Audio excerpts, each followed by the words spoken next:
Today we have on Trevor Hooth to start our draft preview. All today on Locked On Tigers.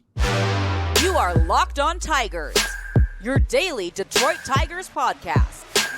Part of the Locked On Podcast Network, your team every day.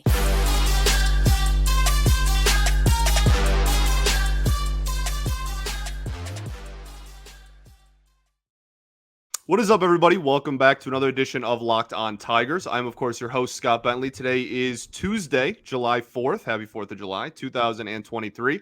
Thank you for making Locked On Tigers your first listen every single day. We're free and available wherever you get your podcasts, including YouTube, part of the Locked On Podcast Network, your team every day. And today we have on a very special guest. Trevor Hooth will be joining us, and we're going to begin our draft, I guess preview is probably the right word, but yeah, Trevor and I don't remember like the first time we ever interacted really, but we've kind of just always been like in the same circles.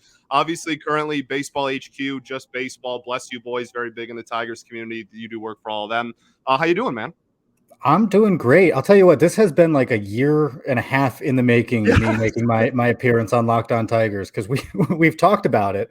It's just never quite panned out. So I'm glad I'm able to hop on with you. For real, at very last second too. I was just like, "Hey, off day, are you in?" And you were like, "Yeah, absolutely." So, planning a year and a half in advance, and then planning in like 2 hours advance. So obviously, very busy season and very, very busy time of the year for you with the draft right around the corner. You and I will be on the Motor City Metrics draft show together as well. So that'll be kind of a fun thing we do with Raj and Chris. We're on that pretty much every year at this point. Going on year 3. That's actually where we met. As you were saying that, I was thinking about it. That's where we met, was that first draft show when the Tigers drafted Jackson Jobe. Yeah. Oh yeah. I guess it was. Yeah. Man, that was a heck of a night. That still continues to be a heck of a night, honestly, I guess. But so obviously a very, very big draft for the Detroit Tigers. They have the 3rd overall pick. And there's a lot of different possibilities. I want to start with just talking about these guys as individuals to give people kind of a background and an insight on who they are as players individually. And then as the show goes on, we'll kind of tie in the Tigers aspect of like, at 3, who's going to be there if this and this and this happens? Who do you want? I want you to weigh in on the Skenes or bat discussion that everybody seems to be debating on. But let's start with Wyatt Langford. He, for most of the summer, has been like at one point in May, like borderline consensus, like 1-3 pick to end up with the Tigers. Now lately, mocks are kind of changing a little bit. Some people are changing their mind, but for a very long time, Wyatt Langford, the outfielder from Florida, got a lot of reps in center, but I think long-term people kind of expect him to move to the corner. Big bat, obviously, a lot of thump in his bat. What do you see from Wyatt Langford? What do you like about him? What do you not? I am a huge Wyatt Langford fan, and I'm sure if any of your listeners follow me on Twitter, they know that I've basically been Dylan Cruz or bust since the lottery happened. And it's not true. I mean, I like to have fun on Twitter, so I'm making jokes, right? Wyatt Langford is a very good baseball player. I mean, he is very good. If it gets said, and I think it's true, if this were any other year except this one, Wyatt Langford would be the 1st overall pick. I mean, it's just that simple. But you have Dylan Cruz, you have Paul Skenes, so it's a matter of bad luck on his part, and good luck, I think, for the Tigers, because there's a top 3 where any 3 of those could be considered a cornerstone prospect for your organization. And the Tigers were not supposed to pick there. They were right. The odds had him at like 6th or 7th, and 7th. The lottery kept bumping them up and up. And now they have a chance at one of these big 3. And I think that walking away with Wyatt Langford or Dylan Cruz is a win. And I know that didn't answer anything I like about Langford. I'll get there. But I think the point is, I think Langford's a really, really good player, and I think he would be very good for the Tigers. I think you could leave him in center long term. I think that conversation would kind of turn out to be like the conversations about having Riley Green in center field, where everybody's like, he probably can't stick there, but Riley Green does great in center field. I mean, he works hard out there. I've heard nothing but good things about Langford. He's faster than you think he is, just because he has so much power. I think people go, he's not that fast. He's fast. Don't get me wrong. So I love the bat. I mean, you watch him, it's a middle of the order bat. You can project it out to be, he's going to play a good outfield for you. And if you end up with Langford and Riley Green in center or in the outfield somewhere, I think you're doing great. Yeah, well, and that's the thing too, trying to project where he lands defensively. I think the Tigers are in a unique position, and I don't want this to sound too much like 2020 because then people are going to freak out again. But like, you almost don't care. Like, if the bat is there, like you'll find a place for him. He's not going to be a negative defender in the corners or anything like that. Like, you're going to live with that. And especially, we have conversations on here and all the, all over the place about where Riley Green ends up long term. I mean, if you can project an outfield, like let's say neither of them stick in center and they're just like huge plus defenders in the corner, and then you find a 70, 80 defender in Comerica center, like you're talking about a truly, like, I always use the quote Derek Hill's father in his major league debut use, like nothing falls in the outfield but raindrops. Like that's like kind of the vibe that I would get there. But obviously you're drafting him, like you said, for the bat. Offensively, Tigers need impact, power, honestly, bat throughout this organization. It's very, very thin there. I mean, not really a softball question, but that's obviously the player type he is. How do you think he projects as far as, a pure power middle of the lineup bat goes? I think he does. But you say you don't want to bring it back to 2020, right? In 2020, you got Spencer Torkelson first overall. They announced him as a third baseman. I said on several different podcasts, it does not matter what they announce him as. You're not drafting him to play the field. Right. And I think that's probably not the smartest way to go. I think that's where the team was at the time, to be fair. But I don't know that you're not giving up defense with Langford. And here's the difference between 1-1 and 1-3 this year. We know Dylan Cruz is a center fielder. Yeah. We do not know if Wyatt Langford's a center fielder. That is kind of the only difference between the two that I've noticed. I mean, and that's in watching some of the College World Series. That's in reading stuff. Everybody's so high on Langford and what he can do with a bat in his hands. They just don't know where he projects defensively, where Dylan Cruz is an amazing defender with great reactions, good routes, all that stuff. So I think Langford has every opportunity to be a middle of the order bat. I think he could become what we all thought or hope Spencer Torkelson's going to become. I say thought because that's been a very long road for him, but keep up hope. He's awesome. But it's just with Langford, it's just hard to go wrong. And I'll be honest, I have Cruz 1, Langford 2, some space, and then I have Paul Skenes. Yeah. I think Langford and Cruz are just up there in their own echelon. And if you get one of those two at pick number 3, you're going to find yourself a really good hitter for the future. Well, let's transition into in this fan base, ever controversial Paul Skenes. I feel like in a lot of other fan bases, it's just, that's like the best pitcher in the draft. But just because of where the Tigers fall in this draft for the 3rd overall pick, Paul Skenes is a huge just point of debate. I mean, comfortably the best pitcher in the country, throws 100, good secondary stuff, great command with his 100. It's absolutely unbelievable to watch. What do you like about Paul Skenes? Really a tough question. Yeah, just you're really making it hard on me, Scott. So Skenes, there is not a scenario where the Tigers draft Paul Skenes and I walk away upset with what happened. Let me start with that. Now, if Wyatt Langford or Dylan Cruz is on the board and they walk away with Paul Skenes, I will probably be slightly upset, but still not that upset because you get Paul Skenes. He is ridiculous. He's so good. He's a great pitcher. When you draft, you don't draft for need. Everybody knows that in baseball, you do not draft for need. However, given the history of the Tigers and given where their current prospects are, I think it would be better suited for the team to take a college bat, because what the Tigers have done really well recently is run out any pitcher they want, and somehow they are going to give you solid innings and help you compete in baseball games. What the Tigers have not had is an offense that's going to compete and help you win baseball games consistently. The Tigers are going like 20 deep right now on starting pitchers since they keep getting hurt all the time. And are still keep their head above water. Yeah, Scott, we're next off the bench. But literally. But they keep putting out guys who compete. Even let's talk about Reese Olson for a second. He was not supposed to be anything. He wasn't supposed to be anything this year. I thought that he could be a starter, but I said, you know what, this year he's on the 40. He might end up in the bullpen, and that'll be all right. But he comes up, and he's putting together these awesome starts, right? So the Tigers can do that. They've shown that they can do that.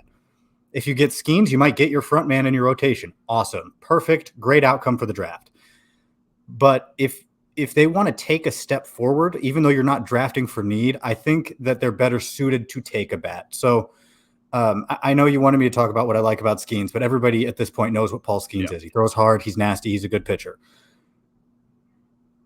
I just wanted to get my point across that maybe it might be worth going for a hitter, even if Langford and Cruz go 1 and 2 in whatever order, and you decide I want to take a different bat that we're probably going to talk about later over Skenes. I actually wouldn't be upset with that because I think that helps the Tigers win in a window where you have Riley Green and Spencer Torkelson.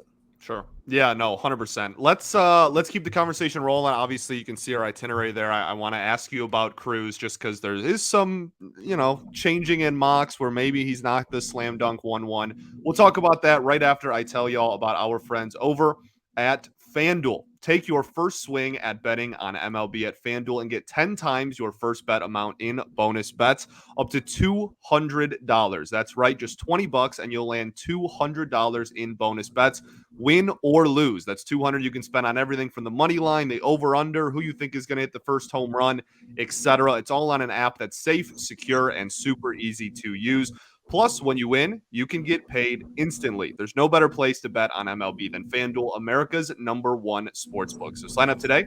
Visit FanDuel.com/lockedon to get $200 in bonus bets. That's FanDuel.com/lockedon. FanDuel, an official partner of Major League Baseball. Alrighty, we are back here, segment 2 of Locked On Tigers with Trevor Hooth talking about the draft. I'm really pumped that the Tigers had an off day today. I was like usually I don't. Usually I hate off days because it's just like part of my daily routine to watch the Tigers and at this point. But this was one with the draft so close. So I'm very happy to have you on and finally have a discussion about the draft. So let's talk Dylan Cruz. We've talked Langford, we talked Skenes. Dylan Cruz put together genuinely one of the most impressive seasons I've seen from a bat in a while. He reached base in every single game the entire season. That's unbelievable. For most of the year, and even dating back to last year, he was the consensus 1-1 throughout the winter, throughout the early part of the season, throughout the regular season, into the College World Series. Everybody was like, yeah, this dude's 1-1. Then 2 weeks ago, some people were like, yeah, he's an incredible talent, 1-1 caliber for sure. If he goes 1-1, no one's going to be surprised. But it wouldn't be the most shocking thing if a Langford or a Skenes perhaps leapfrogged him at #1 overall. And then slot money is a big thing. We can talk about that as well. Maybe the Pirates want to go under slot. Where do you fall on, I guess, Dylan Cruz, the player, but again, he's a phenomenal player. There's really not a whole lot not to like. But where do you fall on where he's going to end up on draft night as well? Finally, a tough question. No, seriously, that is a hard question because he is, without a doubt, in my mind, 1-1. I mean, there's no one else that I would rather have if I were picking first overall. Yeah. But the Pirates have proven to be weird, and it works for them. Don't get me wrong. And the draft itself is a weird. Year ago. But you look back when they took Henry Davis first overall a couple years ago. That was not necessarily the guy everybody expected to go first. I think people expected Marcelo Mayer to go first, and he didn't, right? So now, granted, that class did not have a slam dunk 1-1. Right. That class was it could be anybody. So Davis wasn't that weird, but Davis also saved them money. Here's the thing. The Pirates have the most slot money, if I'm not mistaken, of any team out there. Yeah. Tigers have the second most. Again, could be mistaken. Not great with numbers. I worked in radio. That's what I went to college for. But the Pirates could say, hey, I want to spend this money wisely. If we can get Max Clark is the name I heard, right? You get Clark going 1-1 because he definitely wants to be the first overall pick. Yeah. You save a ton of money. Clark gets way more money than he thought. If people don't know how that works, that's what happened with Job too, right? So Job expected to go in like the 10-15 range or whatever it was, but he ends up going at 3. He gets paid more money than he would have gotten at 10 to 15, and the Tigers save money and eventually spend it on Ty Madden. And you and I had that conversation on the draft show that night. We were like, this, like, it's a weird pick. We understand, but like, look what they're about to do in the comp round in rounds 2, 3 when they go over slot the next 3 or 4 picks. Exactly. And I'm sorry, it's not even a weird pick. That man is a data unicorn. Yeah. He has a fastball. Trevor Hooth, big Jackson Job fan, let me tell you. I am, because here's the thing. We're going on a tangent. I don't even care. Hey, he has a fastball and a breaking ball that both have elite spin numbers. Like his fastball is 2,500 ish, and his breaking ball is 3,000 ish. Tell me who has that kind of spin. Like, it is a spin unicorn that the Tigers can work with. And he went from, if you just watched his first season, he went from being a guy who had no idea how to pitch. He was just throwing the ball. By the end of the year, he was going 2 times through the lineup, no hit, like, 1 hit or whatever. Yeah. Yeah, right. So he learned how to pitch. He's learning how to use his pitches. Then he gets hurt and everybody freaks out again. He's coming back. And I've got nothing but positive news on what he's really doing. Good. People who have gone to see him, all that stuff. So Jackson Job's a good pick. We got to get over it. I'll stand by. Anyway, if that happens with the Pirates, the Tigers might actually get Dylan Cruz. I know this goes into our scenarios conversation, so I'll hold off a little bit. But but if that's what they decide to do, it's very possible Cruz falls, and that would be awesome for the Tigers. We'll see if that happens, because again, he's such a good talent. He can hit for power, he can field, he can throw, he can run, and he probably has a 6th tool that none of us can talk about. I don't know. I mean, he's so good. He's as good of a prospect for the draft as you've seen in years and years, I think, in all of the 3-4 years I've been following the draft, at least. But I've lost the question at this point, but Cruz is really good, and I think there's a chance he comes to the Tigers, and I would love it. And I'm going to speak it into existence. How about that? I love it. No, we'll get more into that with the scenarios conversation at the end for sure. I do want to talk. There's a few more players I want to talk about in a vacuum, and then we'll get into kind of like the Tigers at 3 and what to expect there. I want to compare and contrast the 2 big prep bats in this draft. So Walker Jenkins, and then, as you already mentioned, the aforementioned Max Clark. Like, I want to say like 4 months ago, I was a huge Clark fan. I thought that he was a guy that kind of, not that he was going to end up putting up the same numbers or whatnot, but he kind of projected the same way as like Cruz. I thought that he was kind of a similar play style as that. And then this season, Walker Jenkins went from a guy who was like, he's going to be probably a 1st-round pick. He could go to college. We'll see what happens, to now, I mean, there's a legitimate case that he's going to be a top 5 pick in this draft, projects as kind of a more power bat in the high school side of things. When comparing and contrasting those 2, I guess, A, as players, which one, and is it too blunt to just be like, which one do you like more? And then like B, when it comes to the draft itself, I mean, you already talked about Max Clark has made a huge kind of push to be like, hey, I think I should be the number 1 overall pick. I'll take, under slot to do it, whatever. And Jenkins, not as much. So where do you see kind of both of them falling on draft night as well? Oh, man. So I'll be fully honest. I have put a lot less effort into figuring out where these prep guys at the top of the draft might go. It's hard. That's just because I don't think that's going to be for the Tigers. Sure. And I do follow, for the other websites, I do follow just the rest of baseball. So I have just enough understanding of them, but it's so hard to guess where a prep guy might go, because it depends solely on what the team thinks of that player. Jackson Job, a perfect case of it. Everybody's like, yeah, this kid's good. He's got all this fun stuff. He started being like a back end of the 1st round kind of guy. Then as the draft got closer, he was kind of in the middle of the 1st round, until all of a sudden the Tigers and Al Avila is out watching him at a game. And you kind of thought, oh, okay. Right. So I guess the Tigers are going to go, right? He was the Tigers guy at 3.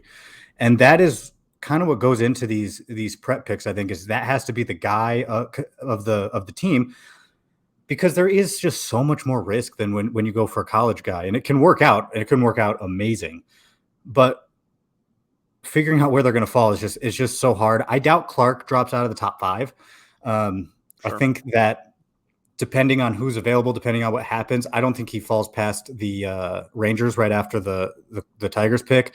Although if the Rangers pass on him, he might make it out of the top 5 because it's in the Twins' MO to go a college bat that has power. 100%. So they could go Clark because they picked Royce Lewis at one point, but we'll see. I think he might slide down a little farther if he doesn't get picked at 4 or 1.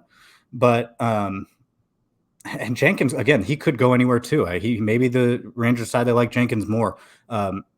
So I don't have much to say about their talent and abilities because I said I haven't really put in a ton of time into watching them. But as in terms of preps getting drafted, it's hard to predict, and that's kind of what makes it fun. They're almost the pieces that are that make the draft go weird, because the college guys can go all ducks in a row if you want them to, because we have so much data on them. There's just not a ton when it comes to prep guys, I feel like. No, for sure. It's significantly less, especially for, I mean, I was going to say the general public, but really for everybody. Like there's like media, like scouts, writers, whatever. There's significantly less on the high school guys, obviously. But yeah, I mean, that can be a huge wrench and everything. The last player I want to talk about before we get into how the draft can kind of shake down is Kyle Teal has been a name that has popped up a lot in the last couple of weeks in the Tigers circles, just because I almost feel like there really wasn't any legs to it. It just like somebody said oh, the Tigers are going to take Kyle Teal. And then everybody was like, oh, that's so dumb. The Tigers are so dumb. And it hasn't even happened yet. So I do want to ask your opinion on Kyle Teal, the player. He's a catcher, probably the best catcher in the country. I mean, was a solid defender behind the plate, hit really well. We've seen what was last year was the big catcher draft for the what's his face from Georgia Tech and whatnot. So he Teal kind of the next wave there. So I do want to ask about what you think of him as a player, but obviously then I want to transition to, and I guess that's a natural transition to the scenarios thing.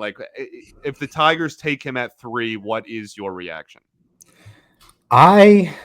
This is where the entire Tigers fan base turns on me. I like it. I do. So I'm just going to plug it now. Coming up on Baseball HQ, I will have a write-up of Kyle Teal, Rhett Lauder, and Yohandy Morales. And I finished writing that literally this morning. So a few hours before we started recording this, I wrote up Kyle Teal. And I would not be upset with the pick. Like I said, you want to walk away with one of the big 3 because you're picking at 3. I get it. If they decide to pass on Skenes, or if Skenes goes, well, if they pass on Langford or Cruz and one of them's there, I'm going to be upset. But if they pass on Skenes to go Teal, I would not be upset with that. Because what you're getting is, one, a catcher who's going to stay a catcher. He's got all the ability. He's got good mobility out of the crouch. Like Henry Davis. You look it up on Twitter where he's running halfway up the line and throws it without with his body, off balance. And it's crazy. And that's another thing. I see that and okay, he's playing hard behind the plate. He's going to make the plays for you. But it's his bat that's so interesting, I think, because his power took a massive leap forward this year, it seemed like. And he's got a quick, compact swing, and he can put the bat on the ball. It's his bat to ball skills that really have teams excited about him. And the rumors come, by the way, because I read something this morning from Joe Doyle, who does really good draft stuff. Yeah, fantastic. During the College World Series, the Tigers had tons and tons of scouts out watching Teal. So they are clearly interested. Now, Joe did mention that was more of a backup plan. Sure. And I think the way I interpret that is that's a backup plan for Langford or Cruz. Right. They want one of those two. 1-2. And if they're gone, yeah, then the Tigers might go Teal at 3. And I don't think that's a bad thing, because I wrote something to this effect in the article.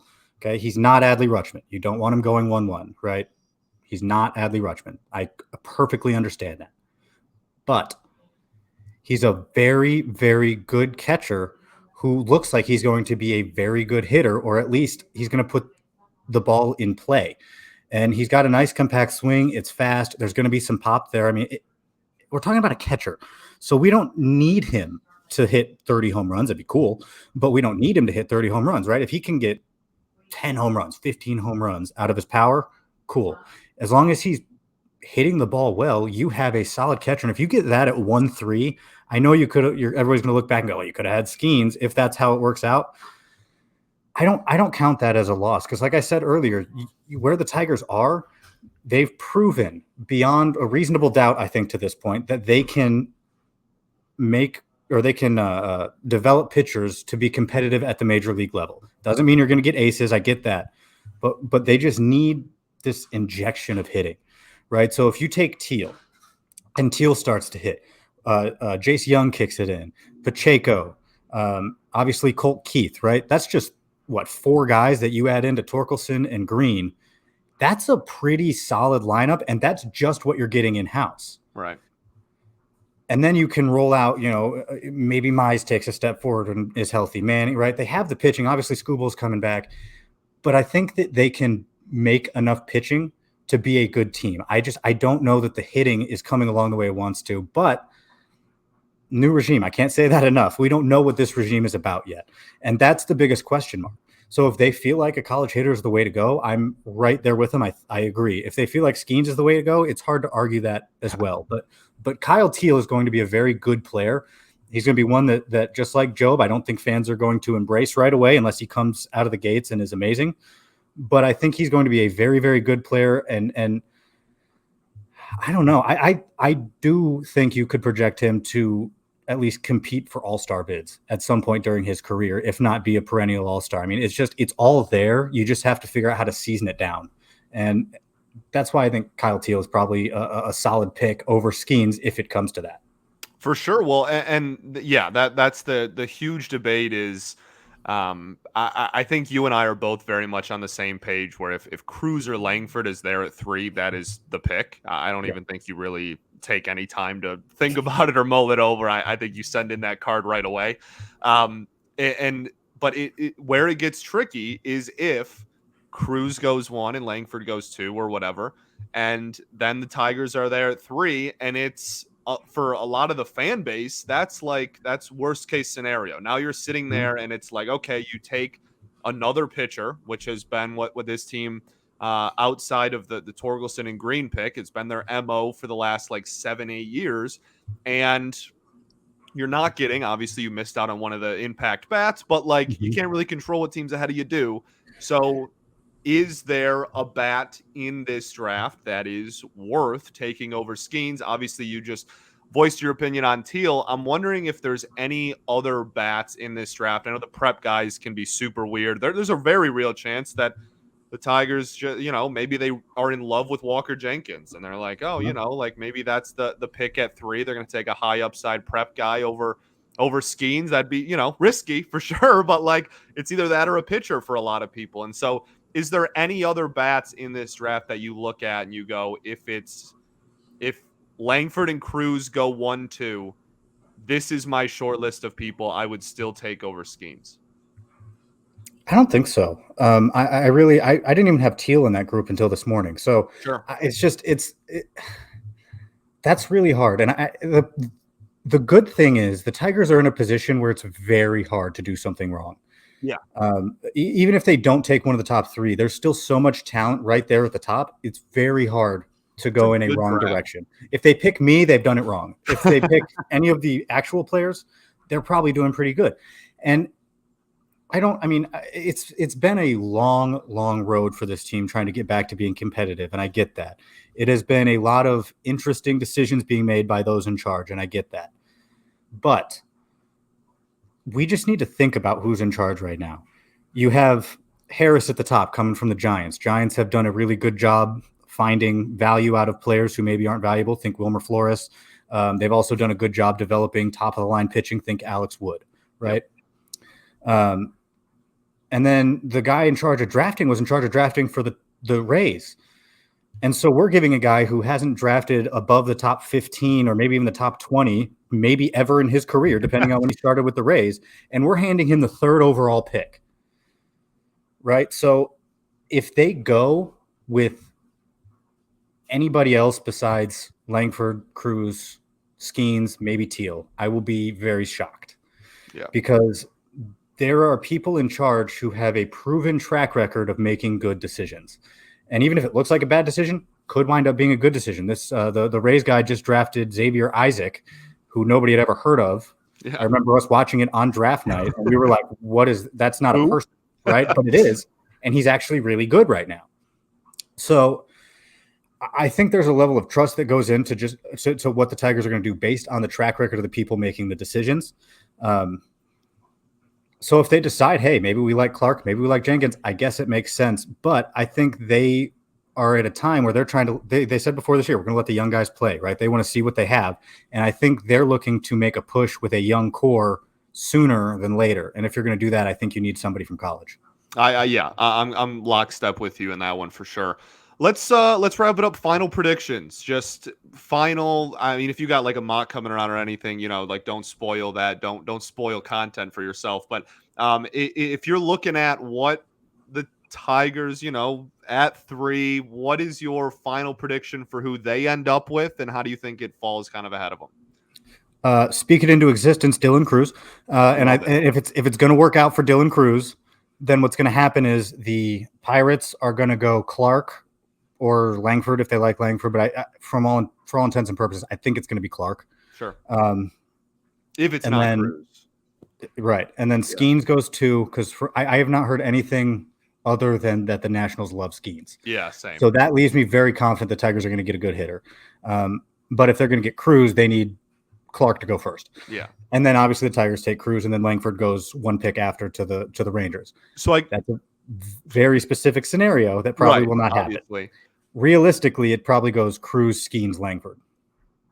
Which I'm throwing a parade. I'm very happy with that. I do in that weird scenario you laid out first. In this weird scenario that will probably is never going to happen.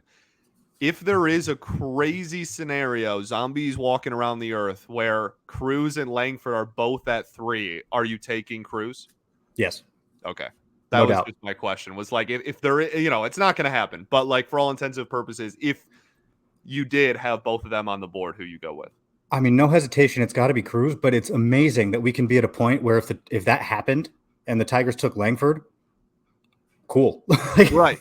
You could have had Cruz, but awesome. We got Wyatt Langford. Right. So it's and what's going to come into play is the fact that the teams picking 1 and the teams picking 3 have so much draft slot money, signing bonus money, because now they have to make a decision. Do we try to go over slot or do we try to go under slot with our first pick and see who falls? That's a very dangerous game to play for me personally. I know it worked out pretty well to get Madden and Pacheco out of it and also get Job, but I mean, the Tigers have so much money that if you want to, you can take Langford, Cruz, pay slot, maybe over slot, whatever it is. It won't be that much over slot. You have so much money. You can probably go still try to get the guy at 37, right? I mean, it's entirely possible. I'm just going to use this guy as an example because he happens to play near me. The team I help coach actually played him during the season. He's in our conference, but it's a kid named Blake Walters, who is a prep guy who's seen his stock rise. He's kind of a back end of the first round, maybe second round kind of area.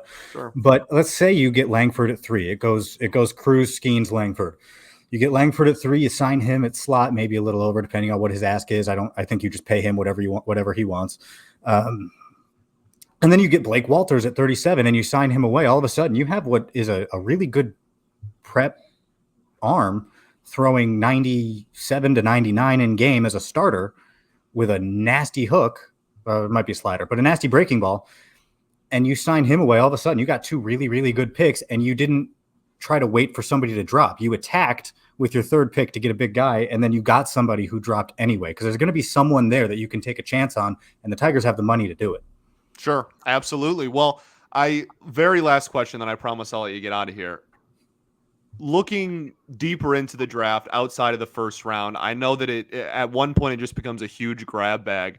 But is there anybody in maybe the earlier post first rounds like 2 through 4 maybe that you kind of have circled that you really like, either for the Tigers or just like in general, who are kind of like the later picks that aren't talked about in the national media that you like? Well, Blake Walters is certainly one. Sure. That's a really, really awesome pitcher. I'm a huge fan. I had heard unconfirmed, but I've heard that he was hitting 101 in bullpens with teams. So he's kind of good. And I think he's awesome. I actually like Morales a lot too. I know he's not like a top guy. I don't know where he's projected. He could be back into the first, so I'm sorry if he is, but I think he's super interesting because he's got a ton of power and he's still super raw. He's aggressive at the plate. He likes to swing a lot. Sounds like a Detroit Tiger already. Doesn't walk, strikes out a lot. But he has so much power to tap into. I mean, he hit 20 home runs this year in 3 years. I think it was something like 39, 40 home. I don't know, but he mashes the ball, giant exit velocities. And if you think you can refine it, whatever team thinks they can refine it, I think he's going to be a good pick for someone too. Awesome. Well, I think that's all I got for you. Before we get out of here, why don't you plug anything? I know you said you finished some stuff up this morning. Plug anything you got coming out throughout the week. Yeah, so I finished up that draft preview article for Baseball HQ. Like I said, that's going to have Kyle Teal, potential Tiger, Yo-Yo Morales, and Rhett Lauder, who's also a ton of fun. He's probably, for me, SB2 in this draft behind Skenes. And there's probably some debate there depending on prep, whatever. But I like Rhett Lauder a lot. So I got that coming out. And then I don't have anything planned at the moment on Bless You Boys. I'm sure I'll be covering draft content there as well as doing the live stream with Raj and the gang. That's going to be a lot of fun. Make sure to tune into that on draft night. Scott and I will both be there. Probably less camera time for me, which is good for everyone's eyes. But other than that, just, it all comes across my Twitter. If you're watching, it's right down there at Hooth Trevor. Give me a follow and you'll have all of my content coming at you in one place. Fantastic follow. Very, very solid follow. Well, I appreciate you finally being able to come on the show after the draft. I'm sure I'm sure maybe a year and a half from now, we'll have you back on the show, but we'll try for real. We'll try to get you back on once we have our draft pool.